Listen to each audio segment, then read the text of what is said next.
Hi everyone. In this video, we will understand how we can solve such type of set. In this set, we are given that 6 students A, B, C, D, E, and F were ranked 1 to 6 in each of the three departments PP, QQ, and RR, such that in any department, a numerically lower rank was considered better than a numerically higher rank. Further, it is known that no two students receive the same rank in any department. Means हमारे पास department क्या क्या है, PP, QQ, RR, और हमारे पास 6 students हैं A, B, C, D, E, F. तो हमें क्या बोला गया है, no two student receive the same rank in any department and no student receive the same rank in any two departments. Means जो हमारी कॉलम वाइज एंड जो हमारी रो वाइज सभी वैल्यूज आएंगी वो हमारी सभी क्या होनी चाहिए, डिस्टिंक्ट होनी चाहिए. ओके, तो इस पॉइंट से हमें ये पता चला कि ये हमारी सभी वैल्यूज डिस्टिंक्ट होनी चाहिए.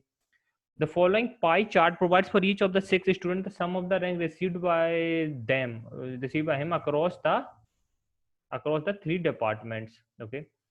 Further, it is also known that the student who received the third rank in PP, okay, तो हमें क्या बोला गया, student who received the third rank in PP received the fourth rank in RR. The student who received the first rank in PP received the sixth rank in QQ.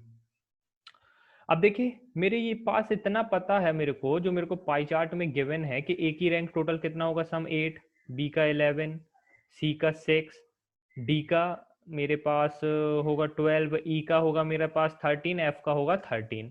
Okay, इसको हम अच्छे से बना लेते हैं कुछ इस तरह से. अब देखिए सी की रैंक्स मेरी 6 है, सम उसका कितना है 6, तो उसका टोटल किस तरह पॉसिबल है, 1 + 2 + 3. ओके, 1 + 2 + 3. तो अब देखिए 1 + 2 + 3 मेरे को इस तरह भी आना चाहिए मेरा कि वो मेरे कॉलम वाइज में वैल्यू सेम ना हो. अब देखिए मुझे इतना पता है ये वाला केस तो यहाँ पे आ नहीं सकता कि 3 और 4 ऐसे आ जाएगा, ये वाला केस तो यहाँ पे आ नहीं सकता, ना ही हमारा जो उसके बाद वाला केस है 1 और 6 का वो भी नहीं आ सकता. तो मुझे इतना पता है यहाँ पे ना ही 3 हो सकता है ना ही 1, तो यहाँ पे ओनली पॉसिबिलिटी क्या आएगी, मेरी वैल्यू 2. ओके, अब देखिए मेरे पास 1 + 6 गिवन है और मेरे पास एक वैल्यू और होगी. अब इसका टोटल किस तरह से हो सकता है, 1 तो मैं ले नहीं सकता क्योंकि मुझे पता है रो वाइज और कॉलम वाइज सेम वैल्यू नहीं आ सकती. मीन्स ये वाली वैल्यू में हम फाइंड कर रहे हैं, तो 1 तो नहीं आ सकता, 2 भी नहीं आ सकता क्योंकि उसके लिए मुझे टोटल 9 चाहिए होगा किसी ना किसी स्टूडेंट का, जो कि ये भी पॉसिबल नहीं है. 3 भी नहीं है हो सकता क्योंकि मुझे टोटल 10 चाहिए होगा. 4, यस 4 इज पॉसिबल, पर 4 क्यों पॉसिबल नहीं है, क्योंकि 4 मेरा ऑलरेडी हो चुका है. ये वाला जो है ये मेरा कुछ नहीं है बल्कि मेरा RR डिपार्टमेंट है. तो अगर मैं यहाँ पे 4 लूंगा तो 4 मेरा रिपीट हो जाएगा, क्योंकि 4 देखिए हमारे पास किसके साथ है, 3 के साथ है. तो 4 भी पॉसिबल नहीं है, 6 भी पॉसिबल नहीं है, ओनली पॉसिबिलिटी बची 5. अब ये 5 कब होगा, जब टोटल 12 होगा. तो ये कहाँ पे आएगा, 1, 6 एंड 5. ओके, 1, 6 एंड 5, तो ये यहाँ पे आ जाएगा. अब देखते हैं. अब देखिए हमारे पास ये हो गया. ओके, इसको अब मैं इरेज कर देता हूँ यहाँ से, ये वाला केस तो हो गया हमारे पास. ओके, इसको इरेज कर देते हैं. अब देखिए हमारे पास दो वैल्यूज हैं जिसका टोटल है 13. अब 13 किस तरह से पॉसिबल है ये समझते हैं हम. 13 पॉसिबल है 6 + 4 + 3, 6 + 5 + 2. Okay, 6, 5, 11 to 13, 6 + 4 + 3, 13. और पॉसिबल है क्या, 5 + 4 + 3 नहीं पॉसिबल है, 6, 6, 1 भी पॉसिबल नहीं है. तो ये दो के अलावा और कोई केस पॉसिबल नहीं है. मीन्स ई और एफ की वैल्यू हमारी इन्हीं दोनों में से कुछ होगी, तो हम दोनों को भी ले लेते हैं. ई और एफ अभी हमें पता नहीं है, ई कौन होगा, एफ कौन होगा. ओके, ये आ गया हमारे पास. अब देखते हैं हम और क्या वैल्यूज आ सकती हैं हमारी. अब देखिए हमारे पास ये गिवन है, हमारे पास 3 समथिंग एंड 4. अब इसका टोटल क्या क्या पॉसिबल है, 3 + 1, यस 8 पॉसिबल है.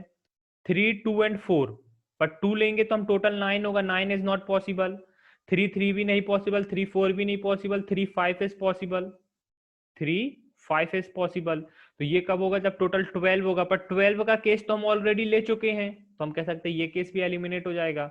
अब एक और केस बचा हमारे पास 3, 6 एंड 4, पर ये टोटल कब है 13. पर इसके लिए मुझे 6 को कहाँ लाना होगा, मिडिल में. पर मिडिल में मीन्स QQ डिपार्टमेंट में, और QQ डिपार्टमेंट में 6 ऑलरेडी हो चुका है, तो ये केस भी खत्म हो गया हमारा.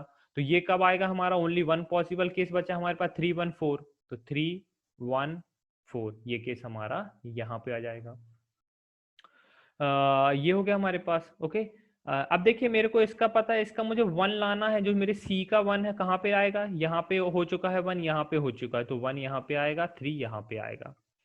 अब मैं कोई भी एक पर्टिकुलर जैसे ये पॉइंट उठाऊं, ये वाला केस उठाऊं, तो देखिए 6 भी यहाँ पे हो चुका है, 3 भी यहाँ पे हो चुका है, तो ओनली पॉसिबिलिटी 4 आएगी। ओके, मैं ई और एफ में से किसी को भी दे देता हूँ ये पॉइंट, तो 4 यहाँ पे आ जाएगा। अब 3 यहाँ पे तो पॉसिबल नहीं है, तो 3 यहाँ पे आ जाएगा, 6 यहाँ पे आ जाएगा, एक केस में 6 यहाँ पे आ जाएगा। अब बचा मेरा क्या, 5 एंड 2, तो 5 यहाँ पे आ जाएगा, 2 यहाँ पे आ जाएगा, ये हो गया। अब यहाँ पे क्या जाएगा, 4, यहाँ पे क्या जाएगा 5, यहाँ पे क्या जाएगा 2। तो इस तरह से देखिए मेरे पूरा टोटल भी आ गया और मेरी सभी वैल्यूज भी आ गई।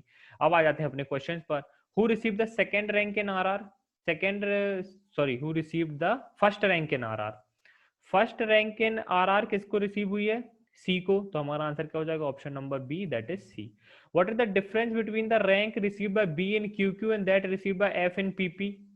अब f का देखिए क्या हो सकता है, पीपी में वैल्यू 6 भी हो सकती है, 5 भी हो सकती है, तो हम ये तो can not be determine, directly हमारा आंसर हो जाएगा सीबीडी, क्योंकि हमें ऐसा तो बोला नहीं गया आइदर दिस और दिस। ओके, डायरेक्टली हमारे पास सिंगल वैल्यू गिवन है, तो डायरेक्ट आंसर हो जाएगा CBD. How many student receive the better rank than F in both PP and R R. Okay, better rank than F in both PP and R R. Okay, तो R R में देखिए are R में अगर देखेंगे तो कौन कौन possible है, यहाँ पे ये पॉसिबल है, यहाँ पे ये पॉसिबल, अगर हम फर्स्ट केस लें, ये वाला केस लें। और बेटर रैंक का भी क्या गिवन है हमें यहाँ पे, न्यूमेरिकली लोअर रैंक, तो इस केस में तो हमारा फर्स्ट केस के अकॉर्डिंग हमारा आंसर क्या होगा 2। सेकंड केस चेक कर लेते हैं। अब सेकंड केस के अकॉर्डिंग तो हमारा आंसर होना चाहिए 4। ओके, सेकंड केस के अकॉर्डिंग तो हमारा आंसर होना चाहिए 4। तो how many student receive the better rank than F in both PP and R R, in both PP and R R, क्योंकि देखिए यहाँ पे भी रैंक क्या है 6 और 5, यहाँ पे भी 6 और 5, तो यहाँ तो ऑब्वियस है हमारा 4 आएगा, यहाँ पे 6 है और यहाँ पे 3, तो यहाँ पे जो भी इसके इससे ये वाली वैल्यू होगी वही आएगा, क्योंकि 6 से तो लोअर सभी वैल्यू होंगी और यहाँ पे 5 से लोअर सभी वैल्यू होंगी, तो हमारा आंसर 2 और 4 होगा, तो हमारा अगेन आंसर हो जाएगा CBD. Who among the following receive the same rank in Q Q as B received in PP, B received in PP, okay, B received in PP. Who among the following received the same rank in QQ as B received in PP? Same rank in QQ, QQ में same rank क्या है 4, तो either E और F, तो हमारा answer क्या हो जाएगा, either E और F। सो गाइज यहाँ पे हमारा सेट कंप्लीट होता है, काफी अच्छा सेट था, आप देख सकते हैं किस तरह से इस टाइप के सेट को हम सॉल्व कर सकते हैं। Thank you guys and happy learning.